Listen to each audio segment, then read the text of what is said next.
There's no better way to get better at football than playing football. So if you want to... Taylor's going to finish it! I've always been confident in my abilities.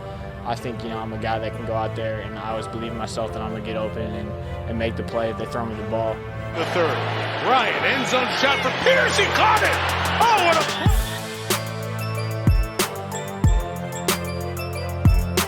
a... Hello, everyone, and welcome to the Colts Cast, part of the Pigskin Podcast Network. We're here to talk about everything and anything Indianapolis Colts. My name is Eric Smith, co-host of the Colts Cast. Alongside me, as always, I have co-host Jamal Lawrence here. Yo, Colts Nation, what up? What up? In the last episode, who we talk about, Jamal? Young man by the name of Anthony Richardson. Yeah, we got a lot of good feedback from it. Mm-hmm. It seems like a lot of people like Anthony Richardson. It really seems like that. A lot of people don't, and that's fine. That's fine. We were just trying to make a great case for him. We really highlighted his strengths, try to limit his weaknesses, try to make him a likable candidate, for the Colts offense. I know for the Colts offense, we do have some news before we get into our main segment. We just got Cam Turner. He's the new quarterbacks coach. He worked over there with Kyler Murray. I think he's worked with Cam Newton before too. So two dual threat quarterbacks. So that doesn't. At first I was like, okay, that gives me indication they want somebody who's mobile, who's going to be able to be a runner in the playbook.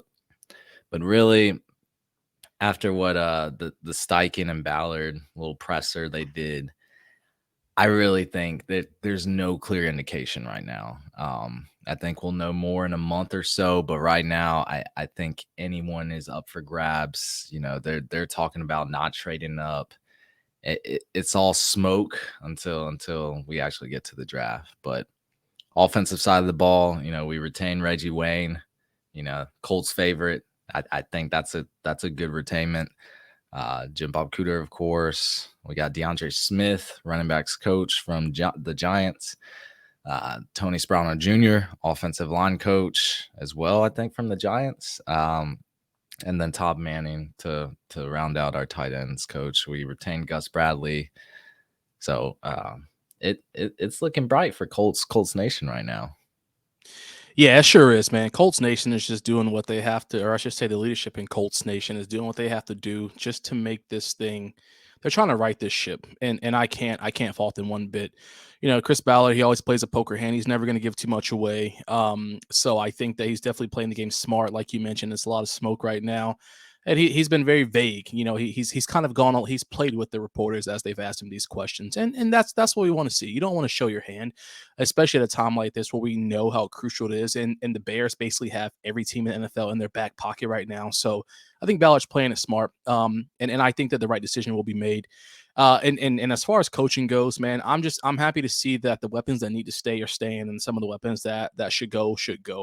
I think they're making the right move by keeping Reggie around. He's definitely grown to know some of these players over this year. I know he's helped out with the team even a little bit before he was the actual official coach. So that's kind of what you want to see. People want stability, and why not keep a vet in there who is going to work as hard as he can to make some of these guys as good as they can. So I like what Shane's doing, and I think that Ballard is trying his best to right this ship as much as he can. So. Yeah, don't want to show that poker hand. Yeah. I really a lot of people think it's Bryce Young, but anyway. Yeah. We can go down that rabbit hole all we want to. I know, right?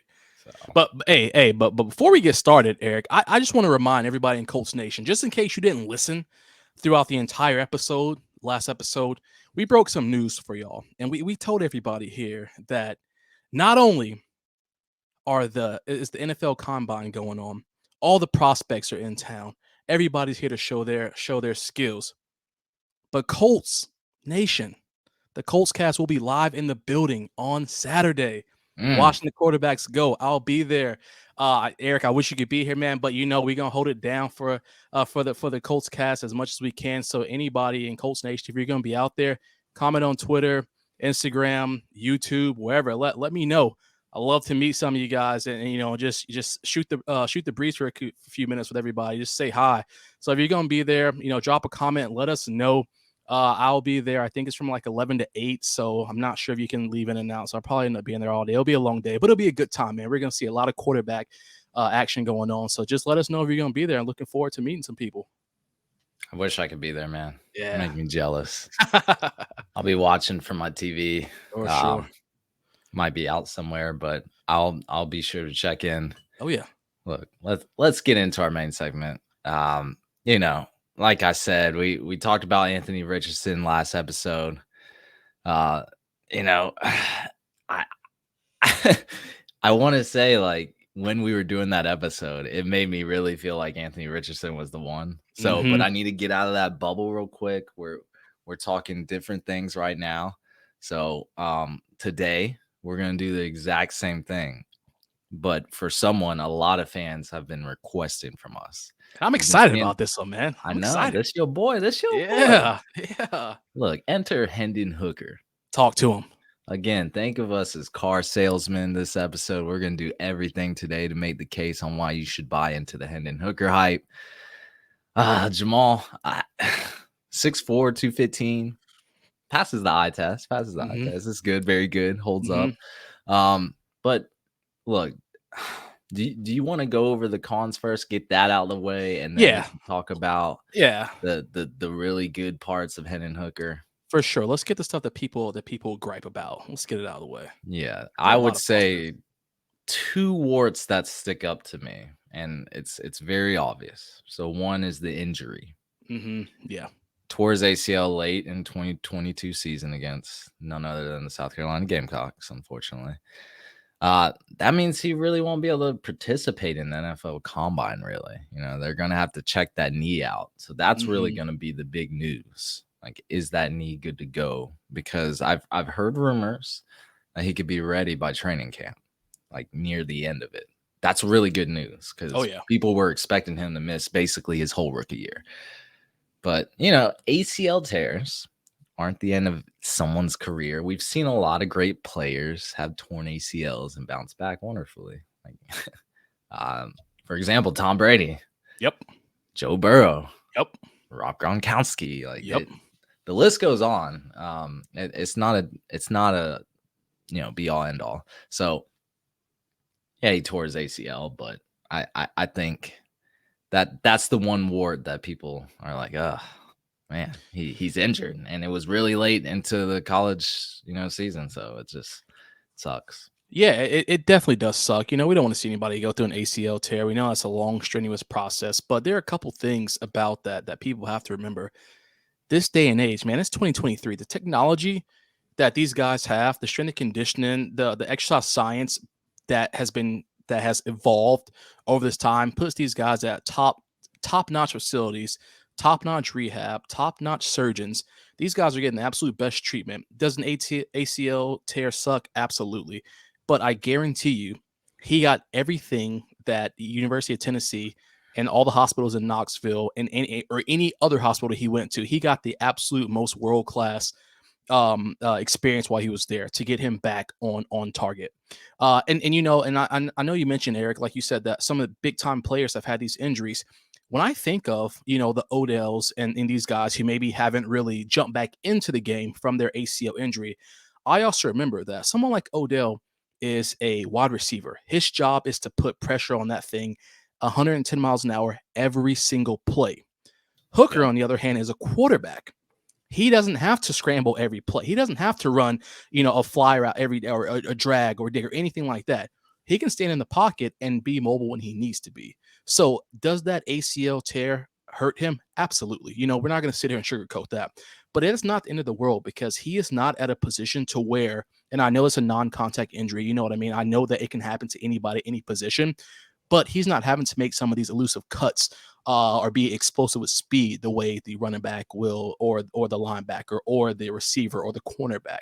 So I don't really hold this too far against him. He can bounce back from that. I hear you. I completely agree. I will say, because we'll get into it later, his mobility, one of the biggest strengths he had. But the other con, and We all know this is argument, the age. Dun dun dun. He's a rather older prospect. Would you not agree?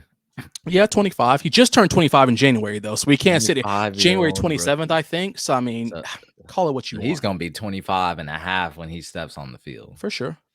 Yeah, and he's coming off a major injury. Mm-hmm. What if he's not ready to play his rookie year? Like, can you spend a first-round pick on him? I think that's the question, because his stock was soaring pre-injury. Yeah, it was. You remember we were like, all right, we might have to give Hendon Hooker a look. My man was there. He had Tennessee at number 1 in the nation when they went against Georgia.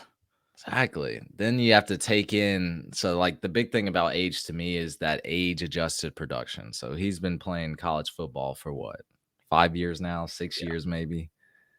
I expect him to rip up 18-year-old freshmen, things like that. Like effect. It's really hard for me to sit here and say I won't take the younger 21-year-old CJ Stroud, who dominated the competition at his age with straight up talent versus years of experience in college. So that's the one weakness about Hooker that we're all gonna have to come to terms with. Like, yes, he can still, like, we've seen older prospects, very few of them, perform well in the pros, even across many sports, like NBA. Damian Lillard, he was older. He got drafted as a senior, one of the best point guards, things like that. But you don't see that often. It's usually the younger guys getting drafted. So, you want to know a fun fact about Damian Lillard? I don't think I ever told you this, Eric. This guy I used to work with, his son actually held the record for most threes at Weber College before Lillard came there and played. He broke his record. Lillard broke his record when he was in college. Really? Yeah. It's a real cool guy. Yeah, both of them are nice, yes. But yeah, he's told me all about how he met Dame once he broke the record and all that stuff. It was pretty dope. Anyway, but back to football. Yeah, back to football. No, I know, 25 years old. I know we can go down this rabbit hole all day long. I do think that is an old age to be there, for what it's worth in the NFL. But at the same time, I'm just going to counter it with exactly what you just said, where he has that experience of carving up these young guys. Again, that also means to me, when he is in the league, he's going to take a little bit less work than some of these guys who only had 1 year. The Anthony Richardsons, who only had 1 true year of playing, because he's been developed. He's perfected his craft for what it's worth. I won't say perfected, but he's molded what he needed to during these times of being in college. So I also think that we're not going to have the situation where we have a rookie Josh Allen where he's still making all these mistakes. Now we need to fine tune this. And by second, third year, he's bouncing out. I think he's more of a plug and play guy where he can come in at this 25 years of age, pending his knee, obviously, but he can come in and be poised in the pocket, do some of these things that you need to do more than what maybe a Will Levis or an Anthony Richardson would come in and do. I don't really want to bring in the CJ Stroud or the Bryce Young, because I know that both of those guys are poised and they are a cut above their class. But when I think of the level, of two, like those guys are, and I don't mean this in any kind of way, but like when I sit them in a level, I may say they're more of an elite college, you know what I mean, for what it's worth, versus the AR and the Will Levis, where Hendon can come right in there, and he's not gonna, I don't think he will take as much time as to develop some of that poise and some of that the tools that Levis is going to have to work on, or some of the things that AR is going to have to work on. So that's kind of where I counter his 25 years of age to be not a benefit, but a more of a non-factor for me. Well, yeah, he's got the experience, something the AR definitely doesn't have. Will Levis has an extra year. So yeah, he's got more experience in college, but it's college and pros are a little different. So sure. I will say that. What do you think the odds are of him going in the first round? What if I told you it was like plus 700? Would you take it? The only we're talking about a former SEC Offensive Player of the Year, even with an ACL tear. Just remember that. I would take it because I have faith in Hendon Hooker, but I think that it won't happen simply for the fact of the ACL tear, and people don't know where he stands right now. If he could have participated this weekend, I would definitely say I think his stock would go up, even though if they're throwing against air and against receivers, they're not, in the words of Chris Ballard, receivers that they typically don't throw with. I know that doesn't show too much, but I definitely think he could prove something. He can prove that that knee is working. He can prove his mobility, but simply for the fact that he can't do that this weekend, I think he falls to a second to third round pick. Ooh, yeah. So I guess you're not taking that bet. I would, because I personally feel like he can. I just don't think the rest of NFL Nation will think that. And I say that only because it is such a, and I know that we are not insiders. We don't have these relationships that some of these guys have. But I look at it as such a thing that once the journalists and some of these other guys start to pick who they want based off of their inside intel, that's it. That's the end of the discussion. Hendon Hooker, once he got that ACL tear, his conversation was done. There was no more Heisman talk. No one cared about SEC Player of the Year. No one cared what he did against Bama. All that stuff, that went out the window. All of a sudden, it turned to the Anthony Richardson show and the Will Levis show. Two guys who, again, for what it's worth, you can look at their stats and say whatever you want to, but everyone just set him down into a box. Now, I think if they would have elevated him and still kept him in the reins of he can still bounce back from this, sure, he could probably be a first round pick. But I think that they've kind of put him under wraps and tucked him away in a deep, deep, dark place and just kind of threw him to the wolves. And at this point now, they're looking elsewhere. But I personally will take that bet. I will make that bet. I'm not going to lie to you, Eric, because I trust him. Yeah. I would make that bet on DraftKings Sportsbook, our sponsor. Because NBA fans, it's time to bring the hoops action to the palm of your hand with DraftKings Sportsbook, an official sports betting partner of the NBA. This week, new customers can bet $5 and win $200 in free bets instantly. Plus, for a limited time, all new and existing customers can get a no-sweat same-game parlay every day. Go to the DraftKings Sportsbook app today, opt in, and place a same-game parlay on any NBA game. And if it doesn't hit, you'll get a free bet back, just like that. We got a lot of NBA left. We got some teams trying to make the play-in, teams trying to survive and make a higher seed in playoffs. You're going to get a lot of tough basketball going into the final stretches. That's what I'll tell you. Oh, yeah. I'm rocking out. I'm sorry, I was going to tell you that I rocked out with KD last night, his opening night with Phoenix. And I'm going to keep on rocking out until you can show me otherwise. KD is on Phoenix now. He had a pretty efficient night. Download the app now and sign up with code TPPN. New customers can bet $5 on the NBA and get $200 in free bets instantly. Only at DraftKings Sportsbook, an official sports betting partner of the NBA, with code TPPN. Minimum age and eligibility restrictions apply. Void in Ohio. See show notes for details. Eric, I got a question for you, man. Go ahead, but I hate that we started off with Hendon Hooker on a bad note. But yeah, I know. Ahead. And now I want to talk that good talk. I just want to read this excerpt for me. This is off of NFL.com. They're talking about his draft stock. First off, they have him at a prospect grade of 6.23. Will eventually be a starter. Of course, we've talked about in the past. Mean nothing. Yeah, exactly. They don't mean anything. We've seen crazy stuff. But you love to bring it up, boy. God, I do because man, people hating on him. I want to show them why he got this talent. Donald would be a backup. But go ahead. Oh, that's wild. All right, I'm just gonna read this episode. Just listen, everybody. Just listen, Colts Nation. Remember, Hooker took over Tennessee job in 2021, 11 starts, 13 games. He ranked third in FBS passing efficiency, 181.4, fourth with averaging 9.72 yards per attempt. So almost attempting a first down per throw. 68% completion rate, threw for just under 3,000 yards, 31 touchdowns, and 3 interceptions. Now we 140 passes without interception during that season. That's pretty good, especially coming from a guy who was at Virginia Tech and didn't do too much while he was there. Boom, we jump into this year right here. He comes into the year early Heisman favorite. Eventually, he won, like I said, the SEC Offensive Player of the Year, even with that ACL tear. Third team AP All-American. He threw for 3,135 yards, 69.6% completion rate, 27 touchdowns against 2 interceptions, and rushed for 430 yards, averaging 4.1 yards a carry and 5 touchdowns in 11 games. I mentioned that because he also, of course, we know that Tennessee had the top ranking offense in yards per game and points scored, and still averaged just under 10 yards a pass attempt. So I and that's by Chad Reuter. Just want to give him his credit. I mentioned all that stuff because, dog, those are high flying numbers. You know, when I think of that stuff, efficiency for one, he's 69.6% in 2021, and then 68. What did I say? I'm sorry, 68% in 2021 and 69.6% in 2022. That's almost 70% of passes. My man is sitting there finding his reads and wanting to just give it to them. That's efficiency. That's what I want to see. What? Go ahead. You gonna mention Jalen? You gonna mention him? Huh? Go ahead. Go You ahead. said, No. no, hold on. We're talking good about Hendon Hooker. Keep going. Yeah. Keep going. And it's the same conversation I would have if I said Marvin Harrison Jr. was out there. If you throw it to him, he better catch it. Yes, I know. I know. But I know you're thinking it. I know you're thinking about Hyatt.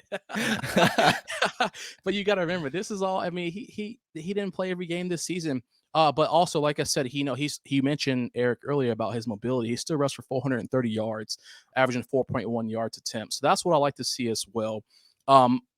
When I look at Tennessee's red zone efficiency, Eric, well, they go to the red zone 67 times this past season, 63 scores, 35 rushing touchdowns, 18 passing touchdowns, 10 field goals. That's a 0.940%. You know the two teams who did better than them this season? Georgia and Ohio State. What do you know? Eric, when I think about that, and I know I can't give Hendon all the credit, but as the quarterback in this day and age, as we know, the quarterback is the one who gets all the glory, and they get all all the bad stuff. So I have to think that he led his team, the games he was in, to this high percentage.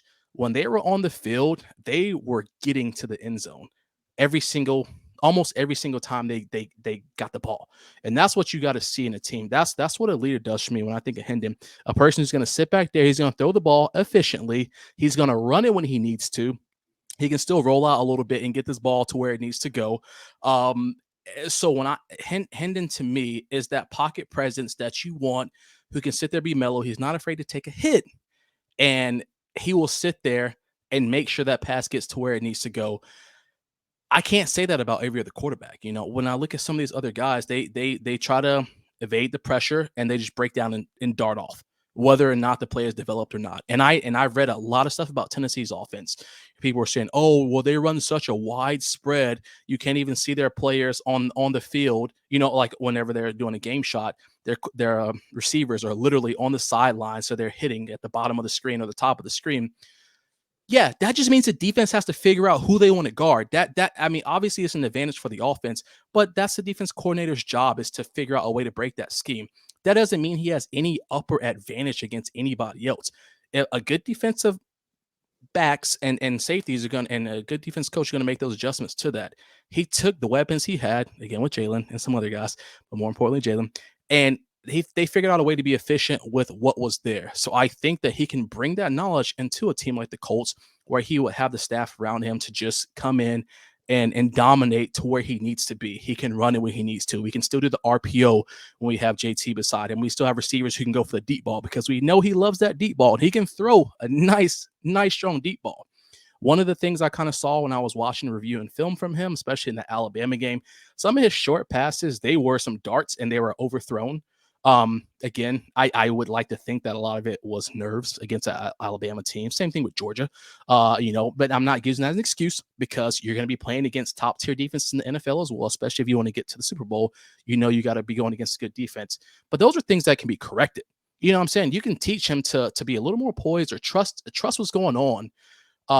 He doesn't have, in my opinion, a lot of things that we have to go in and fine tune and make better. So I just think that he could be what you want him to be in a perfect situation. Yeah, I look, what you read off was, I mean, he has some great numbers. The 32-2 touchdown to interception ratio, I mean, that's prolific. And then we watched that game toe to toe against Alabama. That was one of the greatest college football games this season. He go 21 for 30, 385 yards, 5 touchdowns, 1 interception, 56 yards on the ground. Beautiful. He made great throws. He made smart throws. Like you said, like he will stand back there. He will make, like you talked about efficiency. He's going to make sure he's going to make these accurate throws. Deep ball. Like He's Boy. got to be one of he's got to be one of the better deep ball throwers in this draft. He's putting his receivers not only on the deep ball, but he's putting his receivers in a great spot to catch the ball and operate that space, get that yards after catch. Very accurate quarterback, like you said. I am not going to argue with that. He's got to be top 3 in this draft. Short to intermediate game, I thought is on point too. There's a lot of pros about him. Yeah. A lot of things to like. Like you said, 70% completion rate throughout college. The mechanics are there as well. The throwing motion looks very fluid, like compared to the other quarterbacks that we have mechanics issues with. The footwork is consistent. It can always be better, but like you said, Jamal, I completely agree. I wouldn't be worried about him like I would like a Levis or Richardson, who's very inexperienced, who needs a lot of work, a lot more work than Hendon Hooker. And I think that's where that experience comes into play. That aids him in a sense. So all around, I believe Hendon Hooker's great. If he never got injured, I think this would be first round draft prospect. No question, right? No question. I think another thing that, because you were talking about the Tennessee offense and how they operated, I think that gives me another worry too. I won't say a con like we said the other two, but they used a lot of vertical spread offense all the time. That's college. Yeah. They stretch the defense. They create a lot of space. Make your talented receivers like Cedric Tillman, like Jalen Hyatt, go 1v1 and make plays. Get your playmakers out there. Oh, and not to mention we got Hendon Hooker out there, who I haven't even touched on his mobility aspect yet. But he's got the jets. He's got legs. And it seems underrated because nobody talks about it now because he has been injured. But no, that man, I seen this man. Not only is he like the acceleration's there, mobility is just I think is top notch. Takes off with quick acceleration. Saw him stiff arm a Missouri defender in one game. I mean, he keeps the playbook open for the Colts, just like a lot of these QBs would. There's a lot to like about Hendon Hooker, but back to the offense and how that vertical spread. I just think the NFL is a completely different beast. You can't run spread all the time like Tennessee did. Defenders are just much more faster. They're more athletic. But this is where I think coaching becomes a crucial part of it. So if we do get a Hendon Hooker and we know he's good in that system, okay, well, we got to get him still in the right system in the NFL. We got to get the right designed offense around him. We got to make sure we employ some spread offense because he really liked to operate in that. But we got to throw in some other things, make it work for that quarterback. And we know Shane Steichen is about that life. So that's why I'm not too worried about that. But I understand analysts and scouts' concern about that you can't just sit there and shotgun all the time. Lining up 4 or 5 receivers out wide with like 5 linemen, like it's a little scary for your quarterback too when you got these great pass rushing teams coming at you. So not too worried about that, but it is a concern there. You have to mention it. And but other than that, Jamal, Hendon Hooker, he looks pretty polished. I think that's a good word for him. Good adjective. Yeah, that's a great adjective for him. And it does suck that they were so successful in that widespread, so we never had to see him adjust, to really anything. Because it was efficient. It worked. So It does suck that we never got a chance to see that, because I think that will be, again, another huge point for him if we would have been able to see on paper or on film how they were able to go and make a second half adjustment, maybe go to more pro style, and they see him still be able to work in the way he does. Yeah, because you talked about his progressions. I mean, it was a one read. It was just like, oh, hi, it's open. Yeah, literally. I mean, Tillman beat him on that breaking route. Like it was, it was different. Wasn't really, it was different. Yeah, like he didn't really have to work through progressions. Like he's gonna have to do that in the NFL. the ability to do that. I think you have to build your offense around him, give him, get him developed. He needs some experience in the NFL, and that's where that age factor comes into. Yeah. Like, how long until he gets to that good level? Like Yeah. 28. That's probably where it scares me off. But other than that, like Hendon Hooker, like I said, polished. Like, look, he might not be ready his rookie year. Let's be honest. Yeah, for sure. But give him some time to pull it together. I mean, there's a lot of appeal, barring any injury setback. Right. He's someone I would classify, I think you would too, as a safer pick, right? Yeah, 100%. he's a safer pick. Full recovery, high floor with that dual threats skill set. I feel like we didn't touch on his mobility a lot, but I think it is underrated. But accuracy, deep ball passing, good mechanics, good decision making. I like it. I like what he did with the Volunteers. I hate that mascot. What is it? I know. Anyway, I just don't think his ceiling is crazy high like some of the other QBs. But if Ballard really thought the other top QB prospects in this draft wasn't worth the time and he traded back and acquired more picks, the guy to get is Hendon Hooker, right? Oh, yeah, man. Listen, Colts Nation loves Rocky Top. As much as they want to admit, the last quarterback we had that came from Tennessee goes by the name of Peyton Manning. So I think Colts Nation would like to see in some more Rocky Top here. But yeah, like you said, dog, I mean, just in all seriousness, 100%, I know that at the position where the Colts have the number 4 pick, and it's probably not in Steichen nor Irsay. I mean, definitely, probably not so much in Ballard at this point to trade back, to get some extra picks. If we were at a solid 10, 11, 12, I could see Ballard maybe saying something like that. Let's go ahead and we can figure out a way, because we're not gonna get any of these. Probably won't get any of these first 4, So let's go ahead and focus on what's next. And I think that Hendon would 100% be my pick if I were Ballard, because all those things do weigh. They weigh heavy, and I do think that, again, I could be wrong, but I don't see it taking him 3 years to figure that stuff out. I see for sure a season of learning, the ins and outs. But as someone who has, again, played in college for so long, he probably understands, just the game itself. I think that he would be willing to understand and make those adjustments that are needed.